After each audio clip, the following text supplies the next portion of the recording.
সবাই কেমন আছেন? আশা করি সবাই ভালো আছেন। অর্পিতা মান্না কিচেনে আপনাদের সবাইকে স্বাগত জানাই। সকালবেলা ব্রেকফাস্টে আমরা বুঝতে পারি না যে কি বানাবো, কিন্তু সকালবেলা একটু হেলদি খাওয়ার খুবই প্রয়োজন। তার জন্য আমি সকালবেলা ব্রেকফাস্টে বানিয়ে নিয়েছিলাম। এখানে দেখুন, ব্রেকফাস্টটা বানানোর জন্য এখানে আমরা আগের দিন রাত্রেবেলা এই প্রিপারেশনটা করে রাখতে পারেন। আমি তাই করেছিলাম। 1 কাপ চাল নিয়েছিলাম আর হাফ কাপের একটু বেশি ডাল নিয়েছিলাম। সেটাকে আমরা একটু ভালো করে ওয়াশ করে নিয়েছি। ভালো করে ওয়াশ করার পর এটাকে আমরা পরিমাণ মতো জল দিয়ে ভালোভাবে এটাকে একটা রাত একটু ভিজিয়ে রাখবো। ভিজিয়ে রাখার পর সকালবেলা দেখুন চালগুলো আর ডালগুলো ভালোভাবে ফুলে গেছে। এবার আমরা এটাকে একটা মিক্সার গ্রাইন্ডারের মধ্যে সবটা দিয়ে আর এখানে দিয়ে দেবো অল্প একটু আদাটাকে আমরা ছোট ছোট করে কেটে মিক্সার গ্রাইন্ডারের মধ্যে দিয়েছিলাম যাতে ভালোভাবে পেস্ট হয়ে যায়। আর দিয়ে দেবো একটা কাঁচা লঙ্কা, যেহেতু আমার মেয়ে বাচ্চা খেত তার জন্য অল্প একটু ঝাল দিয়েছিলাম। আর দিয়ে দেবো স্বাদ মতো নুন, দিয়ে ভালোভাবে এটাকে আমরা পেস্ট বানিয়ে নেব। দেখুন আমাদের পেস্টটা একটু গাঢ় ছিল, আমরা একটা পাত্রের মধ্যে ঢেলে নেব এই পেস্টটাকে।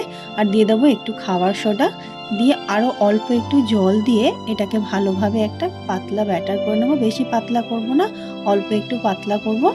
আর এখানে আমরা আলুটাকে প্রেসার কুকারে দিয়ে একটু ভালোভাবে সিদ্ধ করে নিয়েছিলাম। তারপরে একটা গ্যাসের মধ্যে একটা কড়াই বসিয়ে দিয়েছি।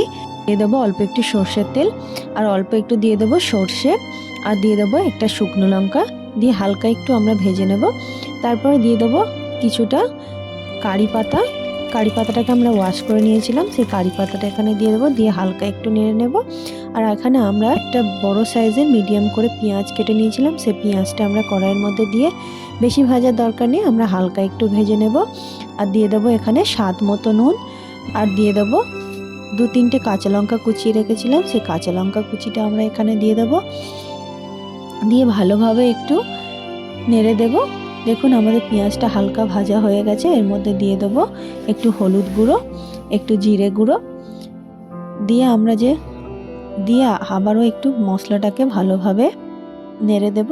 আর আমরা যে আলুটা বয়েল করে রেখেছিলাম সেই আলুটাকে হাতের সাহায্যে একটু ভেঙে এর মধ্যে দিয়ে দেব পুরো আলুটাই।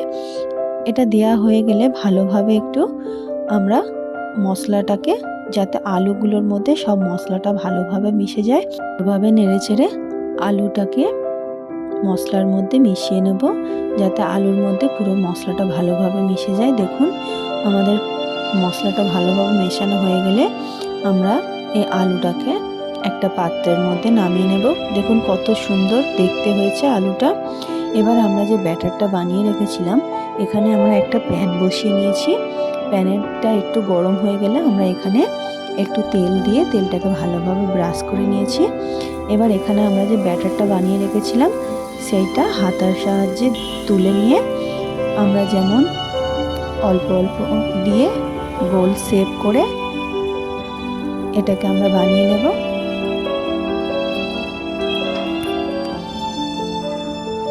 এখন এটাকে আমরা এবার মিডিয়াম টু হাই ফ্লেমে রেখে এটাকে আমরা সেঁকে নেব। এবার উপর দিয়ে যখন একটু আমাদের শাঁকা হয়ে যাবে, উপর দিয়ে হালকা একটু তেল ব্রাশ করে এটাকে আমরা উল্টে দেব। উল্টে দিয়ে উল্টো পাশটাও ভালোভাবে একটু সেঁকে নেব। এটা খেতে খুবই দারুণ হয়, এটা পুরো ধোসার মতো খেতে হয়। আপনারা অবশ্যই একবার বাড়িতে বানিয়ে ট্রাই করবেন। দেখুন এবার এটাকে আমরা দুটো পাশে ভালোভাবে সেঁকে নিয়েছি। এবার এটাকে আমরা একটা প্লেটের মধ্যে নামিয়ে নেব। এখন এমনিভাবে আরও একটা আমরা বানিয়ে নেব। প্যানের মধ্যে হালকা একটু তেল দিয়ে দেব, দিয়ে আমরা ব্যাটারটাকে একটা তার সাহায্যে অল্প একটু তুলে প্যানের মধ্যে দিয়ে আমরা গোল গোল করে এটাকে বানিয়ে নেব। দেখুন এবার এটাকে আমরা উপরটা একটু হয়ে গেলে অল্প একটু হালকা তেল দিয়ে দেব, বা আপনারা তেল নাও দিতে পারেন। ওই তেলের মধ্যে উল্টে পাল্টে এটাকে আমরা সেঁকে নেব। দেখুন আমাদের সবগুলো এমনিভাবে আমরা সেঁকে নিয়েছি। কত সুন্দর রেডি হয়ে গেছে, আর খেতেও অসাধারণ হয়। আপনারা খুব সহজেই আর খুব কম সময়ে এটাকে তৈরি করে নিতে পারবেন। থেকে বড় সবাই এই রেসিপিটা পছন্দ করবে, আর বাচ্চাদের স্কুলের জন্য এই রেসিপিটা রাখতে পারেন। আজকে রেসিপিটা কেমন লাগলো অবশ্যই জানাতে ভুলবেন না। ভালো লাগলে একটা লাইক করে দেবেন। ধন্যবাদ সবাইকে।